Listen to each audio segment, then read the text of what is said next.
Bonjour à tous et à toutes. Aujourd'hui, nous allons voir ensemble la fonctionnalité graphique de Figure. Donc, pour ce faire, connectez-vous à votre compte Figure et rendez-vous dans l'onglet graphique où vous allez pouvoir retrouver donc plusieurs graphiques, un premier sous forme de camembert et un second sous forme d'histogramme. Donc, dans un premier temps, nous allons creuser le premier graphique pour voir ce qu'on peut faire avec les différentes fonctionnalités. Donc, comme vous pouvez le voir ici, on a une répartition des recettes en fonction des sous-catégories, donc client A, client B, client C, autres clients, etc. Et donc ici, en survolant le camembert, on va pouvoir retrouver les différents montants correspondant aux différentes entrées de la période du 1er janvier 2023 au 13 juin 2023, donc à ce jour. Donc ici, vous avez une petite barre qui vous permet de choisir, si vous voulez la période pour laquelle vous souhaitez afficher donc les données.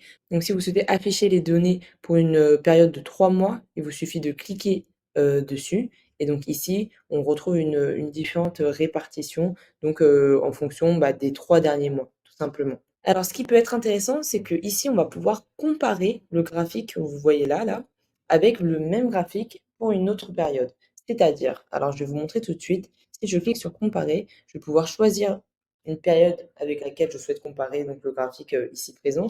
Donc par exemple, si je clique sur année précédente, je vais avoir deux camemberts, donc comme vous pouvez le voir ici, qui vont venir s'afficher et grâce auxquels on va pouvoir faire la comparaison. Donc ici, typiquement, on compare ce qui a été réalisé du 1er janvier 2023 au 13 juin 2023 à ce qui a été réalisé le 1er janvier 2022 au 13 juin 2022. Donc on compare la même période d'une année à l'autre. Donc ce qu'on peut déjà comprendre en jetant un coup d'œil rapidement, c'est qu'on a donc une augmentation des recettes donc de janvier à juin par rapport à la même période l'année dernière. Donc l'année dernière, on était à 163 000 euros de recettes environ, et cette année, on est plutôt à 293 300 000 presque de recettes, tout simplement. Donc, si on veut aller un petit peu plus dans le détail et comprendre pourquoi on a cette augmentation, on peut très vite le voir. En fait, tout simplement, ici, on voit que sur le graphique camembert de cette année,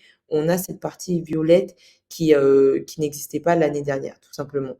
Et donc, cette partie correspond, dans mon exemple, aux autres clients, petits clients. Donc, ce que je comprends, c'est que l'année dernière, on n'avait pas de petits clients.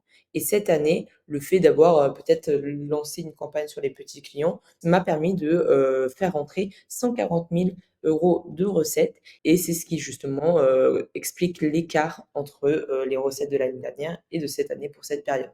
Donc ça, c'était l'affichage pour les recettes. Bien entendu, vous pouvez faire ce même affichage pour n'importe quelle autre de vos catégories ou sous-catégories. Vous pouvez tout à fait, comme je disais précédemment, personnaliser donc la période sur laquelle vous souhaitez afficher justement ces informations et également voilà, au niveau de la comparaison, choisir si vous préférez comparer sur une année, sur un trimestre ou même sur un mois, tout simplement. Alors, dans un second temps, on va venir creuser le deuxième graphique, donc l'histogramme. Donc ici, j'ai choisi de vous prendre l'exemple des frais généraux. Donc sur la même période, donc de janvier à juin 2023. Ici, on peut tout de suite faire un premier constat qui est que nos frais généraux ont augmenté au fur et à mesure des mois. Donc on le voit très clairement avec les barres donc de janvier à mai. Et donc juin, c'est normal que la barre soit un petit peu plus faible puisque le mois est en cours, on est au 13 du mois. Et donc, si on souhaite avoir les détails, il nous suffit tout simplement de survoler ces barres et donc de voilà, voir tout de suite ici, par exemple, pour janvier, mes frais marketing étaient très importants, par exemple. Et en fait, au fur et à mesure, on va pouvoir comparer et voir en fait les postes de dépenses qui ont augmenté au fur et à mesure ou diminué au fur et à mesure. Tout comme pour les camemberts, on peut tout à fait choisir n'importe quelle autre catégorie de notre arborescence pour justement afficher ces informations et pouvoir suivre l'évolution de ces différents flux. J'espère que ce tutoriel vous aura plu, et puis je vous dis à très bientôt pour une prochaine vidéo.